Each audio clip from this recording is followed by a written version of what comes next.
Welcome to the Rocks Back Pages podcast. My name's Barney Hoskyns. I'm sitting here with my comrade Mark Pringle. Hello, Barney. Hello, Mark.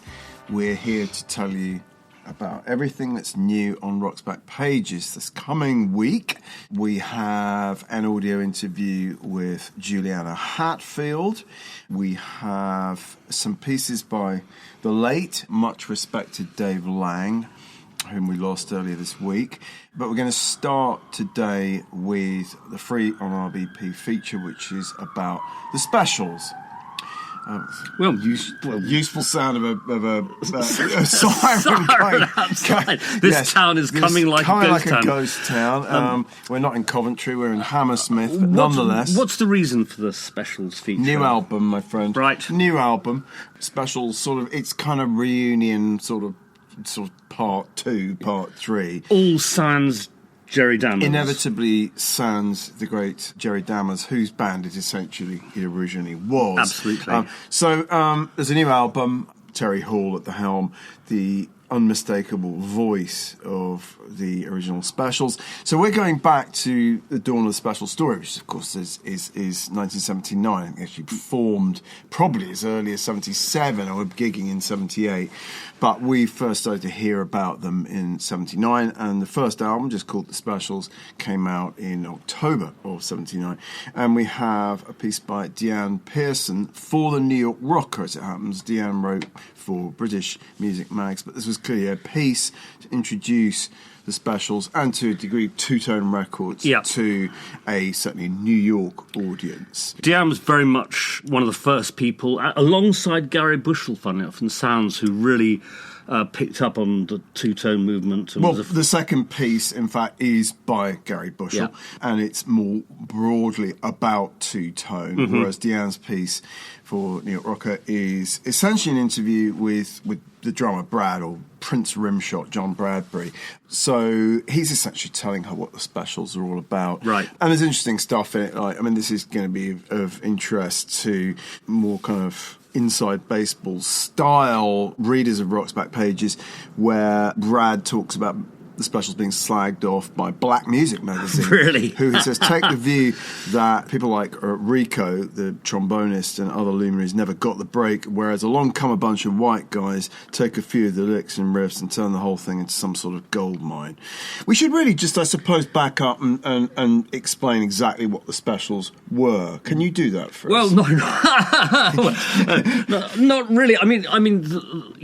They, along with a bunch of other bands, had glommed onto sort of white working class culture from the late 60s and early 70s, which was passionate about ska and reggae, and had adopted it with a sort of punkish attitude and so on and so forth. And it was a very speeded up version of ska. It was as close to punk as it was to anything Jamaican as such.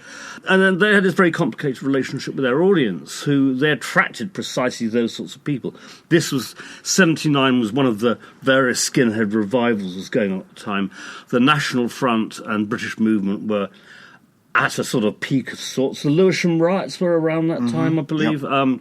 It was a pretty ugly time in England all around. It's a heyday of sort of rock against racism, isn't it? Yep.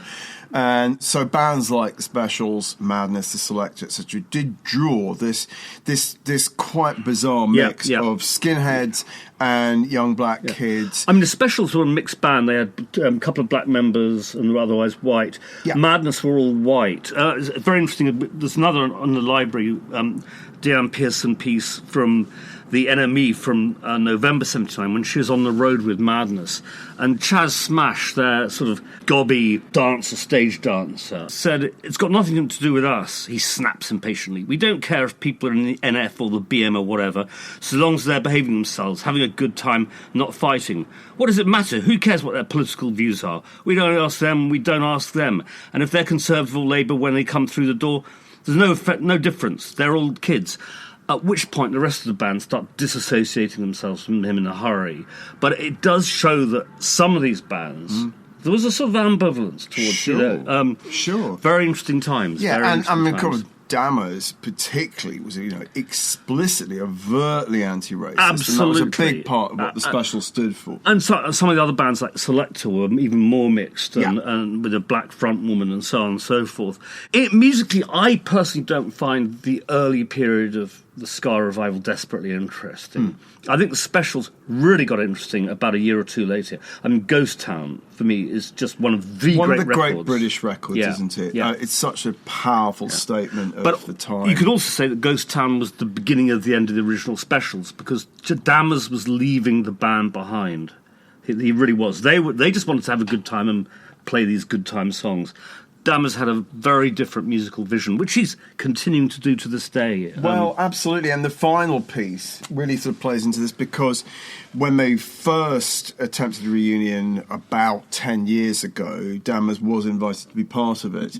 And then effectively he was, as he put it, booted out of his own band. In fact, he instigated the reunion, and then he said all his managers appeared. And he wanted to go into the studio and record new material. He wanted them to rearrange their old hits in a new and interesting way.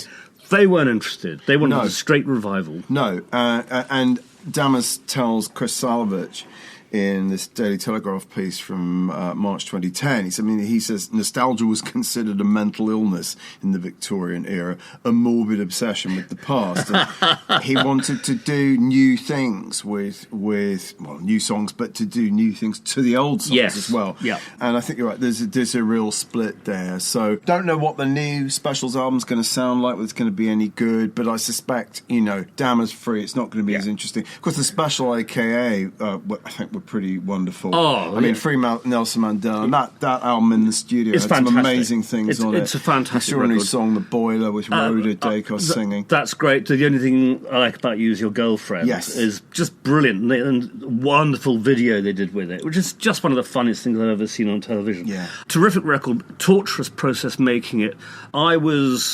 I worked briefly with the guy who mastered it, and apparently Dammers came in 10 times to remaster the record, and he was happy with it. Yes. He was having, I think, something of a breakdown at the time. Yes. Interesting man. I mean, I never knew until I read the article that his father was a senior cleric at Coventry Cathedral, and there's a sort of ethical line running through what Dammers has always done. He's never gone for the quick buck. No, absolutely.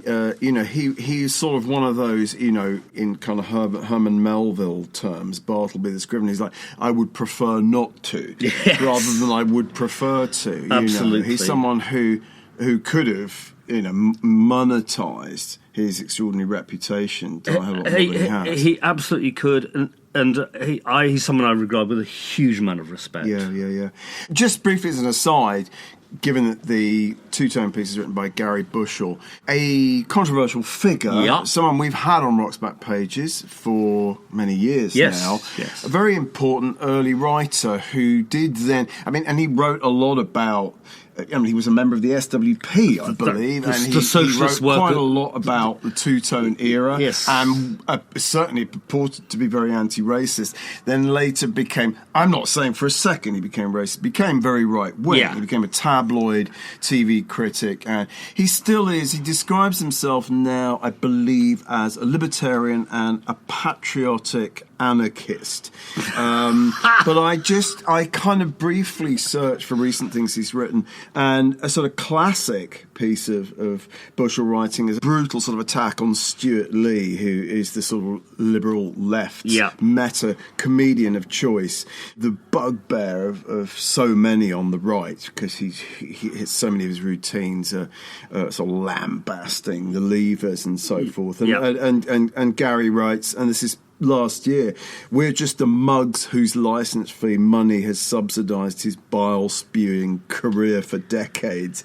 I happen to think Stuart Lee is a genius, so to read that, I'm disappointed in Gary's view of that. It's so knee-jerk to me. Bushell is really interesting. First of all, he was a pretty good writer. Stylistically, it's very punchy, very self-consciously working class, but after promoting the two-tone thing, his next big thing was Oi. And now Oi was a particularly nasty skinhead subset of punk in the early 80s, with some nakedly racist overtones. Absolutely.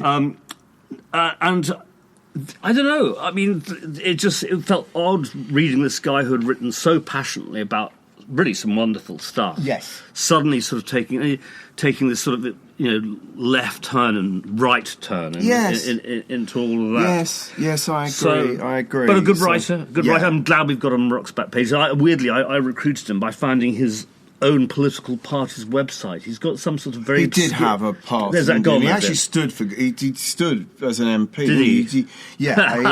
I mean, he was delighted to come on board. If you're listening to this, Gary, we're very pleased to have you on board. yes, even if we do love Stuart Lee. Yeah.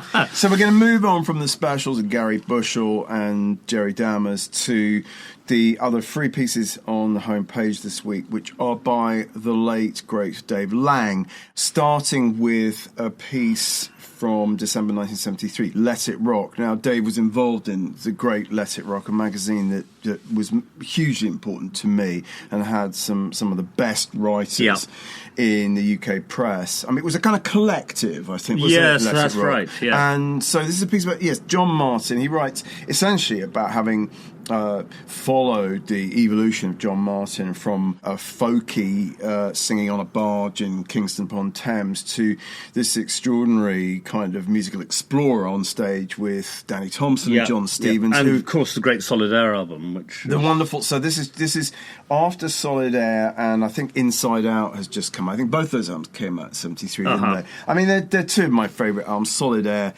like many people, I just worship it. And I was lucky enough to see Martyn, I think, play the New Victoria with that trio and all the Echoplex gadgets. And, I mean, he was absolutely astonishing, I think. I briefly shared a hash dealer with him when I was at art school, and that's 75. He saw me throw up, which is one of my less interesting John saw you throw up? John saw me throw up. That's some kind of honour, isn't it?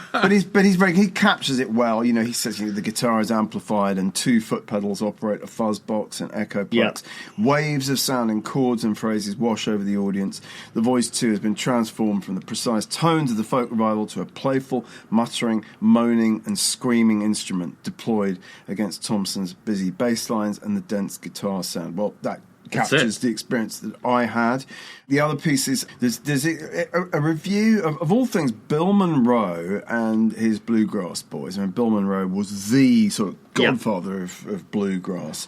63 years old, but playing in a monastery just outside Glasgow in the spring of 1975. I sort of did a double take when I saw this. But it's great to think that people are coming out to see Bill Monroe in Scotland is one in monasteries. And finally, there's a piece which is actually from Dave's contribution to a book called The Electric Muse, which was all about folk and folk rock. Yeah. I mean, Carl Dallas was one of the contributors. Right. It's an important book, came out in I think 75, and it's about the singer-songwriter movement in a sense.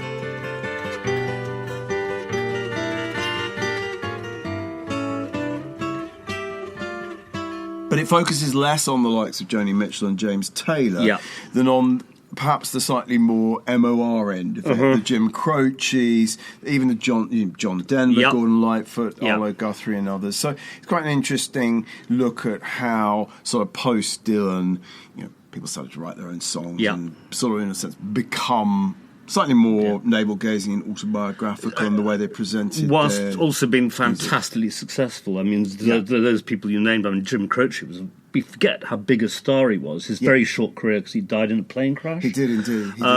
But in America, certainly, I don't think he had a huge amount of impact in this country, but Jim Croce was a big star in America. Yeah, and John Denver probably was commercially the most successful singer-songwriter of the lot. Well, certainly more even than Dylan or anybody. But unfortunately true. But so marking the passing of Dave Laing, who was one of the original kind of rockademics in a way. So he sort of graduated from Let It Rock and writing for other music papers to teaching at the University of Liverpool. He wrote one of the first sort of academic books on punk rock called One Chord Wonders, and later became one of the main obituarists for The Guardian, and I was pleased to see that he was in turn obituarised by Tony Russell, another of our writers. There's a very nice obituary in The Guardian this week. We met Dave a few times at IASPM conferences and things like that, and he was a very cheery fellow, a nice man, and will be greatly missed. So at this point, we are going to turn our attention to the week's new audio interview for subscribers, Mark. So I shall hand this over to you. Yeah, it's Ira Robbins interviewing Juliana Hatfield. Her first solo album, Hey Babe, had just come out. 1992. 1992. Right? She'd left a band called the Blake Babies, had just been touring with the Lemonheads, and this first clip is her talking about touring with the Lemonheads. I've done shows with them in the past playing bass, but I just wanted to, on this tour, I wanted to keep the two bands separate, just because I want to have my own identity, and I don't know, I didn't want to confuse people and make them not know what I'm really about, you know. Mm-hmm. But you did want to do a tour with Lemonheads. Yeah.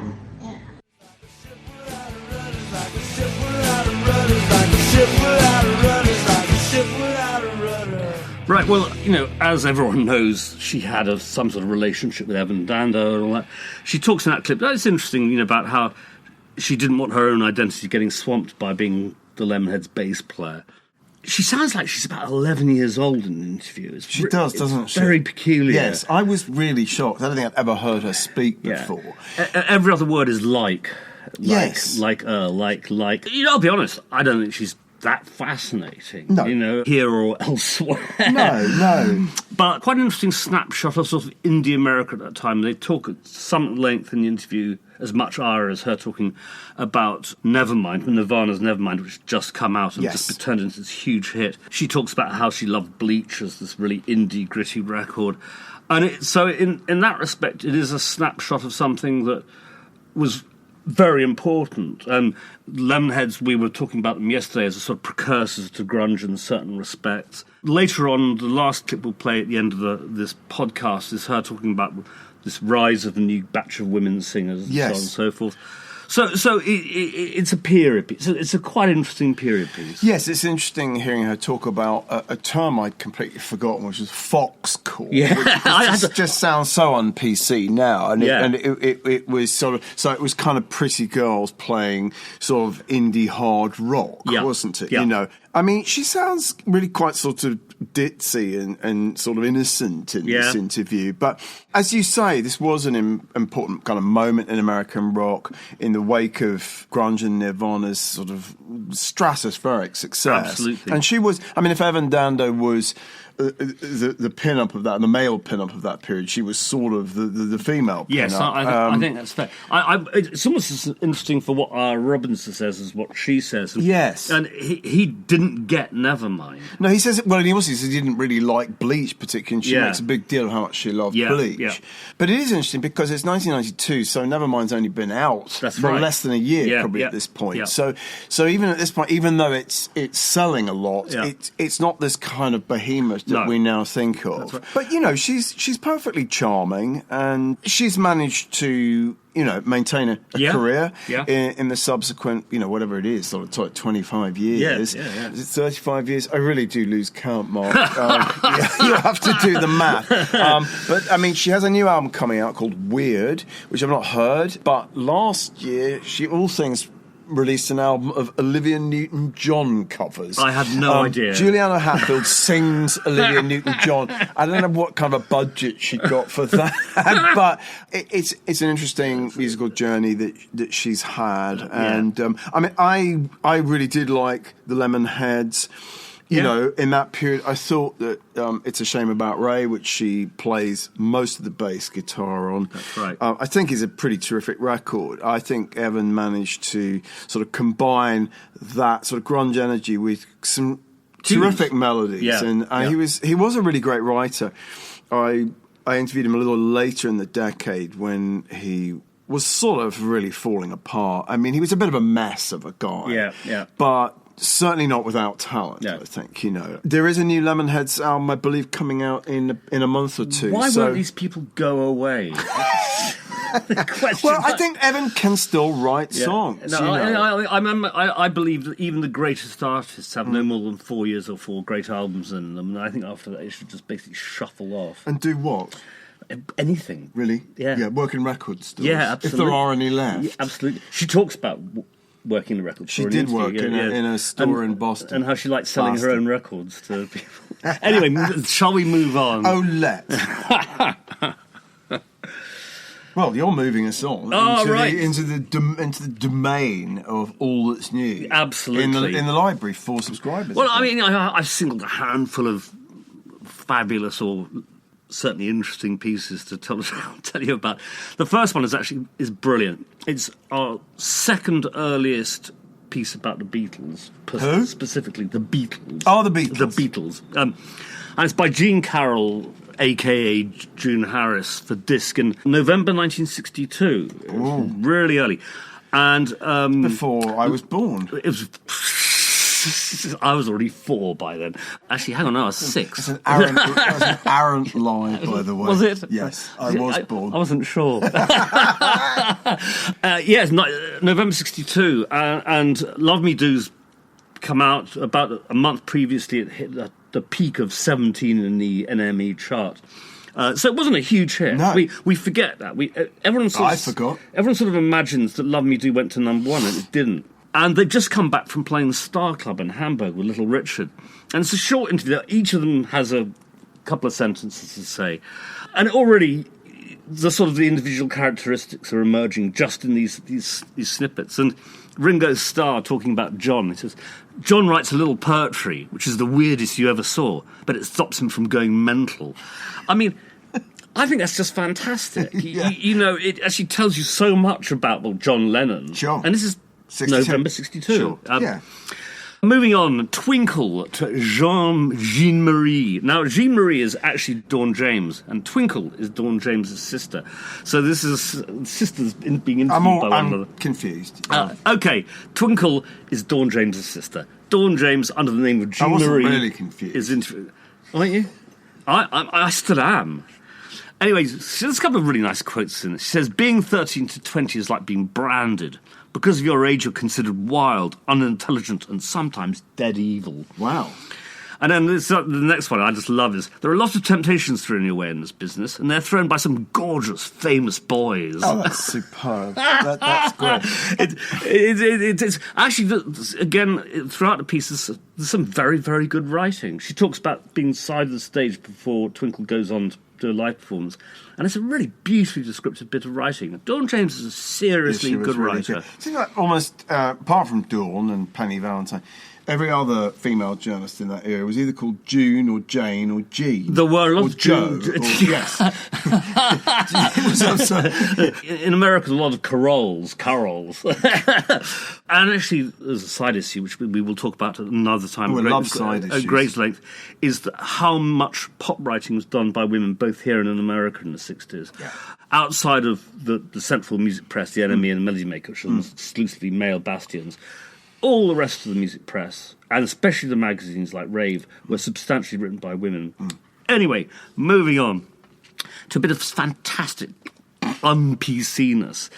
The headline, this is New Musical Express 1971.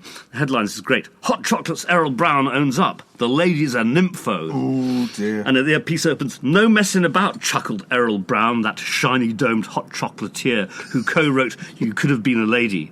It's a song all about a nymphomaniac. Oof. He warmed to the subject, and you see this young girl, this nymph, she runs wild, and the guy in the song is saying, why are you running all over town, honey, when you could have been at my place and you could have been a lady? I mean... Ooh, scorching. Also a very early Hot Chocolate piece. And Hot Chocolate had an enduring career. I was very fond of Hot Chocolate. Were you? My memories of Top of the Pops in that era very much involved with Errol Brown. What an extraordinary performer he was on TV. Yeah. He had this extraordinary charisma. I remember years later interviewing Alan Vega of Suicide. Right. And he suddenly started talking about Errol Brown, which was unexpected. But he felt exactly the same way about Errol and was sort of mesmerised by him. And as a band, they were interesting because they weren't really of any identifiable genre. I mean, they were essentially a black band doing stuff loosely based in black music. On Mickey Most's label. On Mickey Most's label. Produced by Mickey.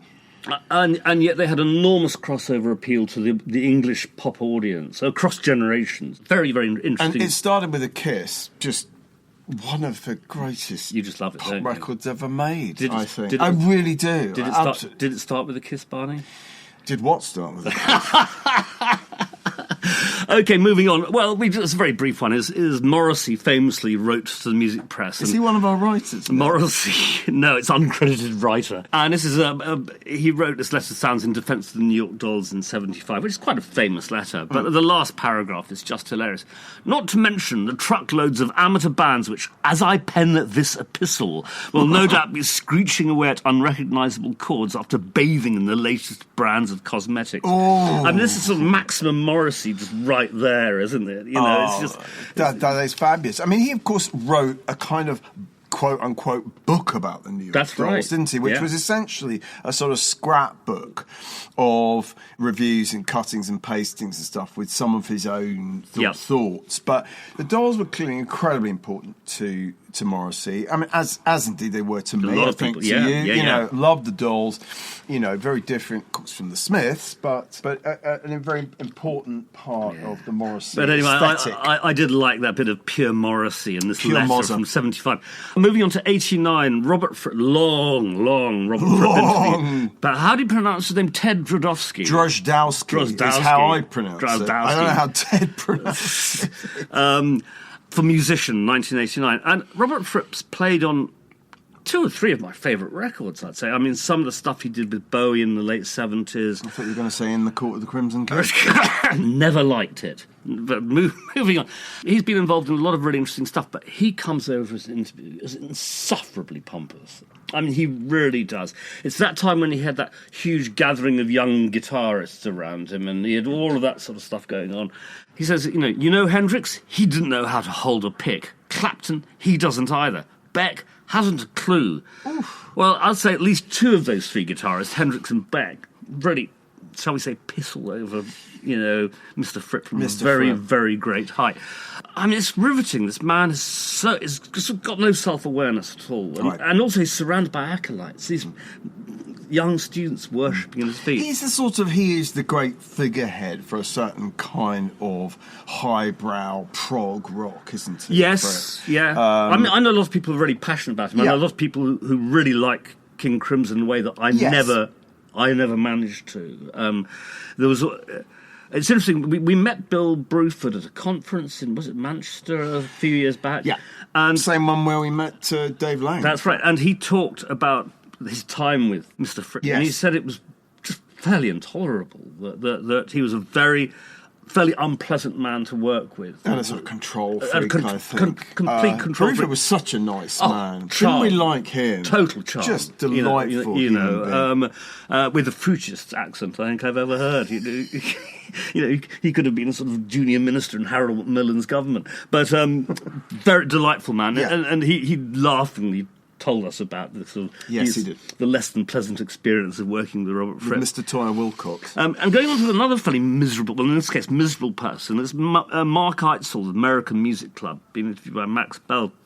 And American Music Club played some of the most miserable music I think I've ever heard in my life. There's barely a gleam of light in anything they did, and in his solo work.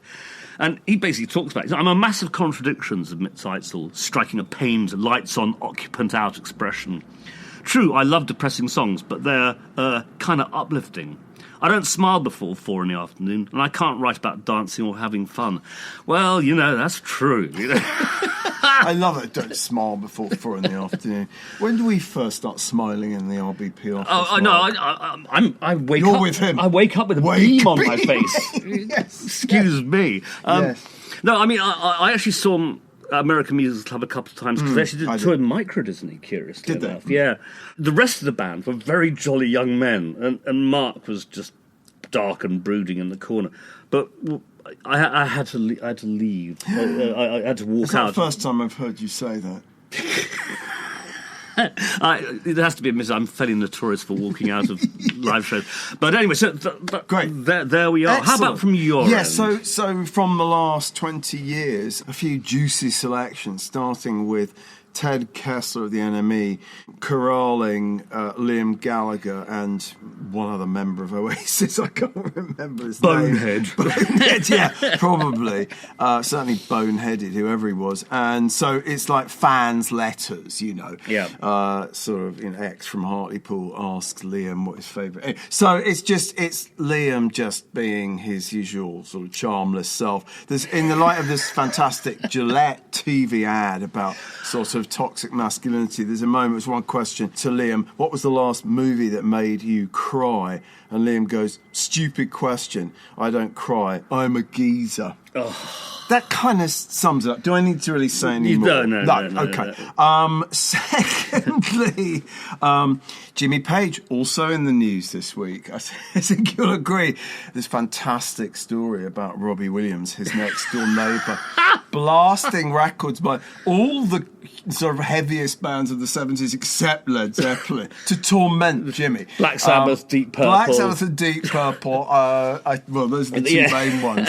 And Jimmy's representative, legal or otherwise, writing to complain about this. It's just... And apparently also Robbie dressing up as Robert Plant. Yeah, that's right. I don't know whether sort of disporting himself at a window where Jimmy could see him in a long blonde wig and some sort of thing to make him look like he had a kind of beer belly. Which I don't seem to remember Plant necessarily having. I mean, I'm not saying he's as thin as he was back in the 1970s. I haven't seen him lately, so I don't know. But I mean, the idea that would torment Jimmy, who doesn't get on with Robert anyway. You know? I mean, it's all very peculiar. Yeah. But this is a profile, Tim Cooper, 2004 in The Independent, where Jimmy is sort of just talking about the usual sort of cliches about Zeppelin, but also talking about how bad he feels about missing his daughter Scarlett's childhood because he was always touring, but how now he's up at 6 a.m. with his 3 children, his current brood. He has to be up at 6 to get them ready for school. Right. So that's Jimmy. I noticed that you added a great piece by Jeffrey Cannon on Nick Cone, the first, really top sort of male writer on pop in the 60s. Absolutely. His book, at that point called, I think, Pop from the Beginning, but we know it as a What Bubble Live Up, What Bam Boom. Just fantastic book, I think.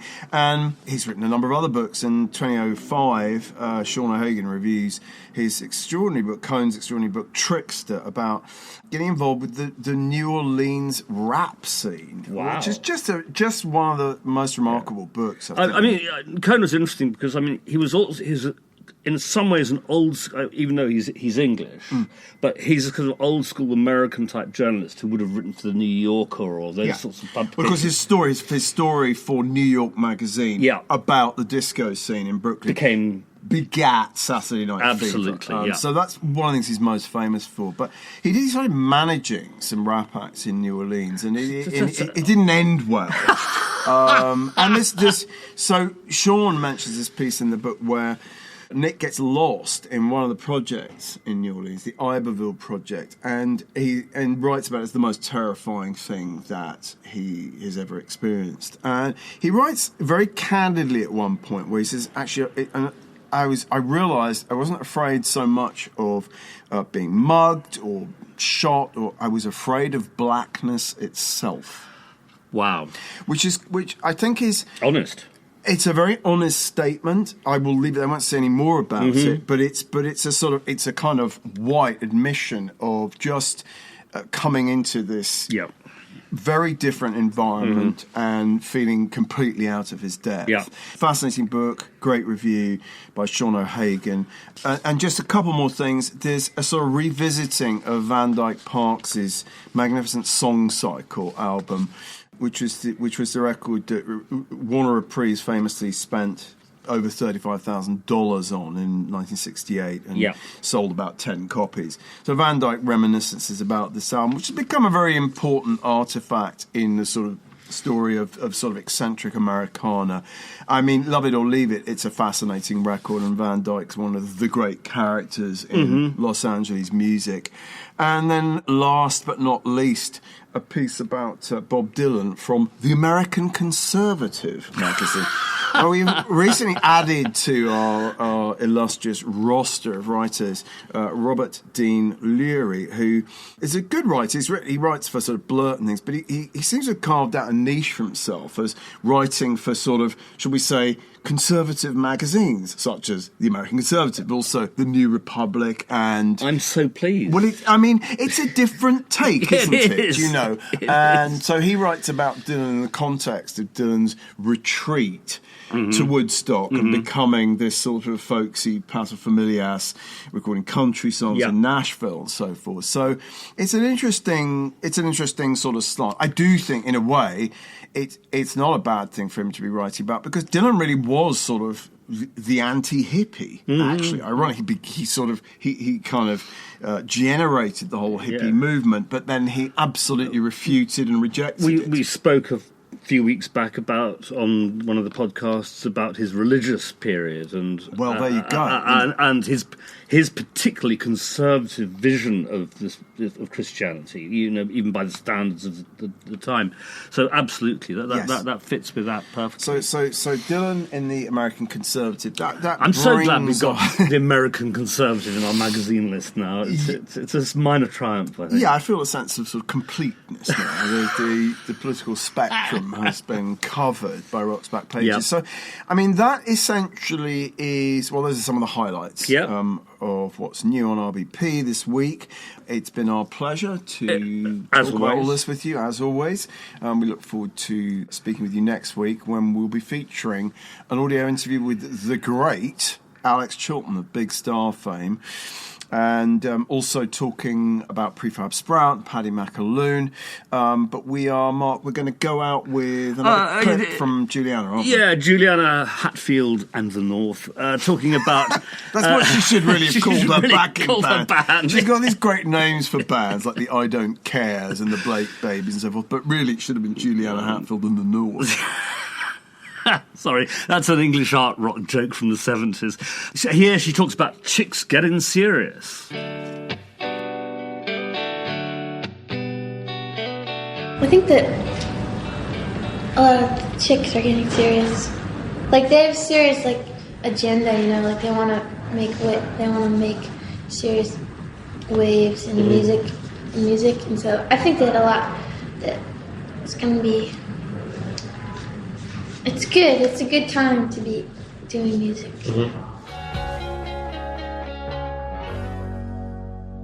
That was Juliana Hatfield speaking to Ira Robbins in July 1992, concluding this week's Rock's Back Pages podcast. The hosts were Barney Hoskyns and Mark Pringle, and the producer was Jasper Murison-Bowie. For a list of articles discussed and full show notes, please visit rocksbackpages.com/podcast. You can find thousands of articles, as well as hundreds of full-length audio interviews, at rocksbackpages.com.